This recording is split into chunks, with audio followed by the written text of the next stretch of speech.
Hello friends, आज हम GS2 के सिलेबस के बारे में डिस्कस करेंगे। पिछली वीडियो में हमने GS1 के सिलेबस को डिस्कस किया था। अगर वो वीडियो आपने नहीं देखी हो तो हमारे चैनल पर जाकर वो वीडियो आप देख लीजिए। आज हम GS2 के सिलेबस के बारे में बात करते हैं। वीडियो शुरू करने से पहले मैं आपसे रिक्वेस्ट करता हूँ कि आप हमारे चैनल को सब्सक्राइब कर लीजिए और अगर वीडियो अच्छी लगे तो उसको लाइक कीजिए और अपने दोस्तों को शेयर कीजिए। तो चलिए वीडियो शुरू करते हैं। GS2 सिलेबस आज हम डिस्कस करेंगे। यूपीएससी मेंस के GS2 में क्या क्या पूछा जाता है उसको आज हम डिटेल में डिस्कस करेंगे अच्छे से। देखिए, मोटे तौर पे जो पूछा जाता है वो ये संविधान, शासन, इसके अलावा कल्याणकारी पहले, वेलफेयर स्कीम्स, कल्याणकारी पहले, सोशल जस्टिस, सामाजिक न्याय, IR इंटरनेशनल रिलेशंस, ये मेनली पूछा जाता है। अब हम एक एक करके डिस्कस करते हैं कि इसमें क्या क्या पूछा जाता है।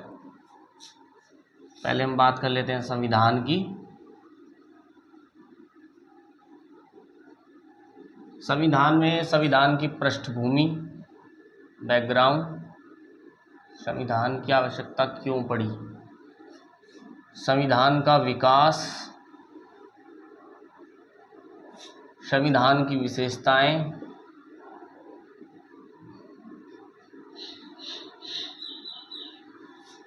इसके अलावा संविधान में संशोधन,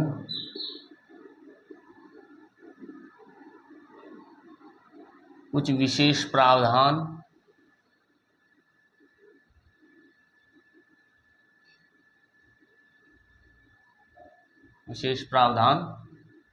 बेसिक स्ट्रक्चर, मूलभूत, जिसको आप बोलते हैं संरचना। 1973 का केशवानंद भारती केस के बारे में आपने सुना होगा। बहुत ही ऐतिहासिक जजमेंट रहा है वो भारत के इतिहास में, भारत की राजनीति में। उसको हम आगे कभी डिस्कस करेंगे। तो यहाँ पे मैं लिख लेता हूँ बेसिक स्ट्रक्चर, मूलभूत ढांचा,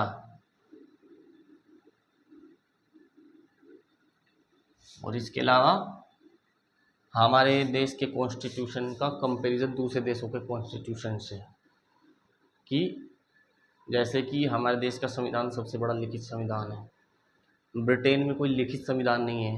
वहाँ के लोग जो वहाँ के कस्टम्स, ट्रेडिशंस वर्षों से चले आ रहे हैं, उन्हीं को नियमों के रूप में प्रयोग करते हैं। तो अन्य देशों से तुलना,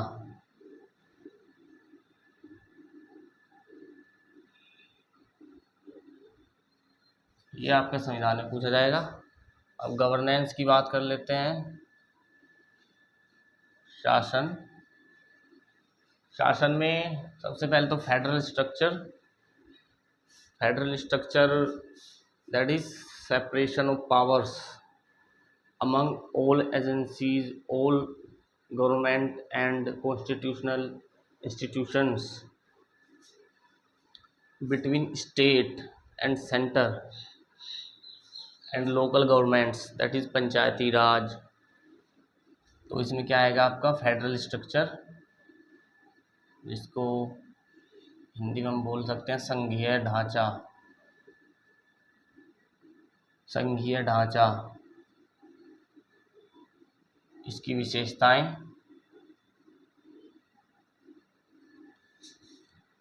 और इसमें स्थानीय सरकार तक शक्ति व वित्त का हस्तांतरण,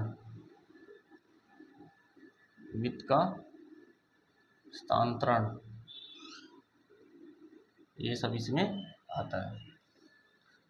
इसके अलावा हमारा जो कार्यपालिका है,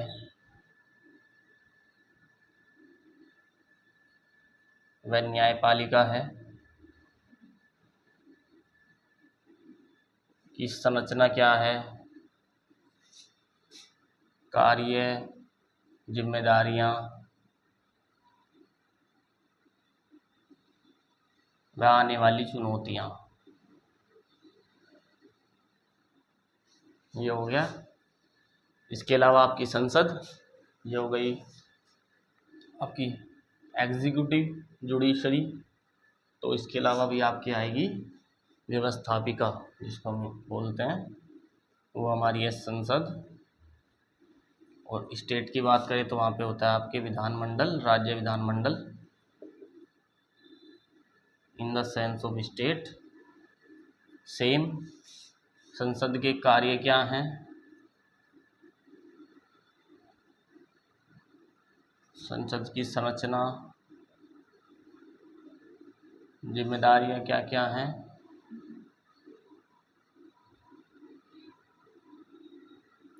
आने वाली चुनौतियां।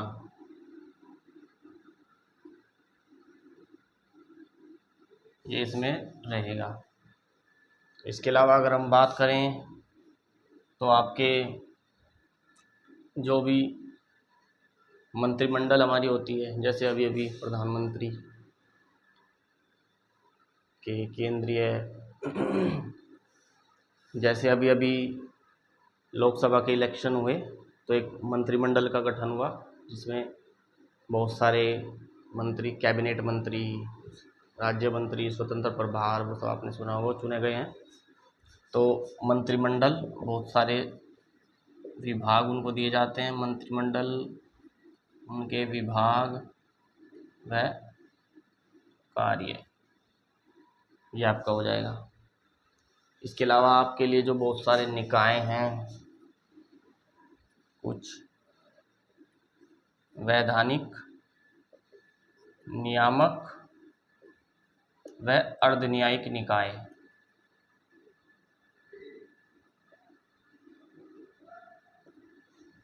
Legal, regulatory and semi judiciary organisations, institutions, ये इसमें आएगा। इसको एक बार रब कर लेते हैं।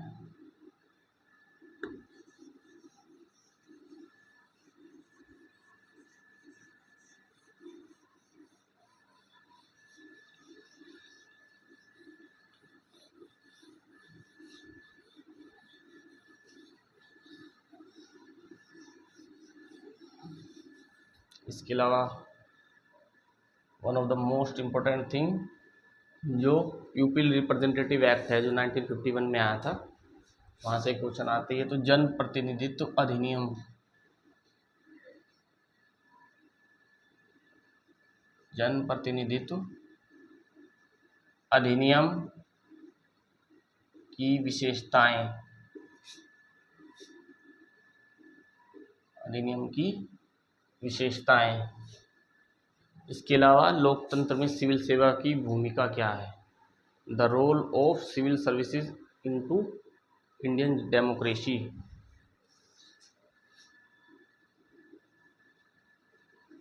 लोकतंत्र में सिविल सेवा की भूमिका,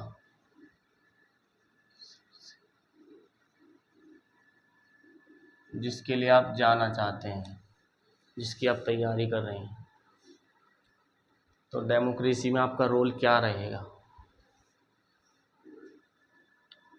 इसके अलावा अगर आप देखें तो जो कल्याणकारी पहले हैं, गरीबी के मुद्दे पर, भूख के मुद्दे पर, स्वास्थ्य के मुद्दे पर, महिलाओं के संदर्भ में, वो सब गरीबी व भूख से संबंधित मुद्दे।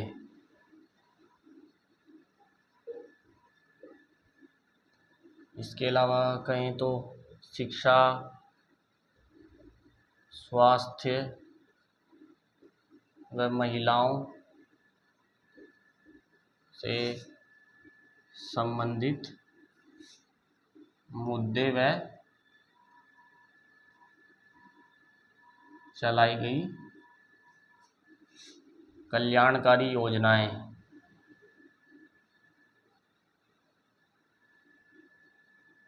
ये आपका रहेगा। इसके अलावा आपका विभिन्न क्षेत्रों में जो विकास, विभिन्न क्षेत्रों में विकास योजनाएं और राजनीतिक हस्तक्षेप, विपक्ष हस्तक्षेप करता है, राजनीतिक हस्तक्षेप। और इसी से रिलेटेड अगर हम कहें तो जो दबाव समूह हैं, औपचारिक और अनौपचारिक जो ग्रुप्स हैं, उनकी भूमिका क्या है सरकार में, उनकी भूमिका यहाँ पर सरकार में क्या रहेगी, वो यहाँ पे एक टॉपिक रहेगा। इसके अलावा अगर हम बात करें तो जो लोकतंत्र के आयाम हैं, लोकतंत्र के आयाम, जैसे कि जवाबदेही, पारदर्शिता, अकाउंटेबिलिटी, ट्रांसपेरेंसी, सिटीजन चार्टर, नागरिक चार्टर, ई गवर्नेंस काफ़ी इम्पोर्टेंट है,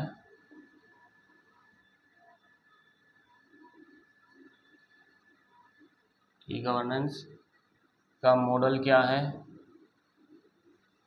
इस मॉडल को सफलताएं मिली हैं, किस लेवल तक मिली हैं, और चुनौतियां क्या क्या हैं।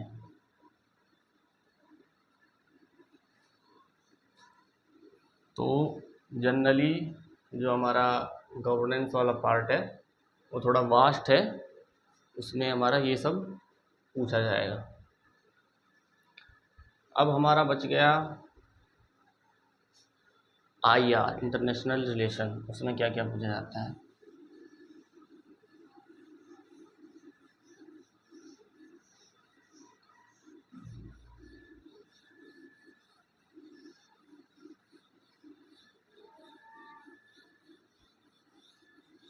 IR में देख लेते हैं। IR में जनरली हमारे पड़ोसी देशों के साथ क्या संबंध है, क्षेत्रीय स्तर पर, वैश्विक स्तर पर द्विपक्षीय संबंध क्या है। इसके अलावा बहुत सारे जो इंस्टीट्यूशंस हैं वर्ल्ड में हैं, जैसे UN है, शार्क है, बिमस्टेक है, ये सब के बारे में पूछा जाता है। तो यहाँ पर भारत व पड़ोसी देशों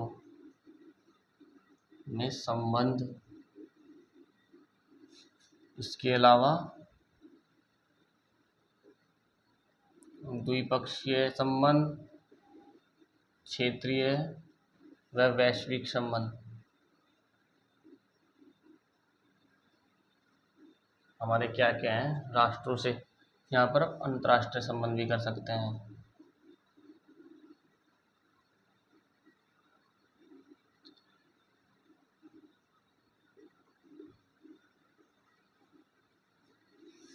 और इसके साथ इसी में ऐड कर सकते हैं कि द्विपक्षीय क्षेत्र वैश्विक जो संबंध है, अलग अलग लिख लेते हैं। इन संबंधों व राजनीति का भारतीय हितों पर क्या प्रभाव है, भारतीय हितों पर प्रभाव। और इसके अलावा आपकी जो अंतर्राष्ट्रीय एजेंसियां हैं, जैसे मैंने बताया आपको, महत्वपूर्ण राष्ट्रीय व अंतर्राष्ट्रीय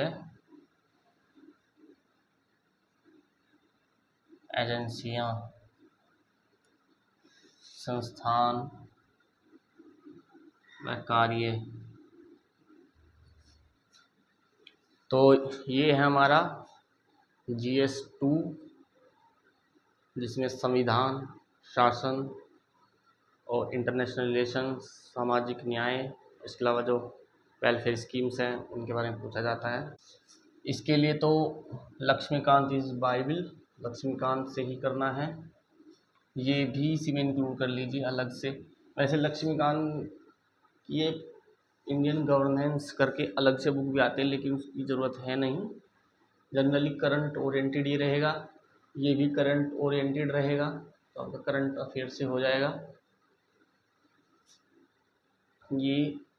और इंटरनेशनल रिलेशन भी करंट अफेयर से ही रिलेटेड रहेगा। तो जनरली GS2 का जो मोस्टली पार्ट कर होगा वो आपके करंट अफेयर से ही होगा। उसके लिए आप, जैसे मैंने बताया था कि कोई भी एक मंथली मैगज़ीन किसी भी अच्छे इंस्टीट्यूट की आप ले सकते हैं। Daily current affairs online mode में आप पढ़ते रहिए।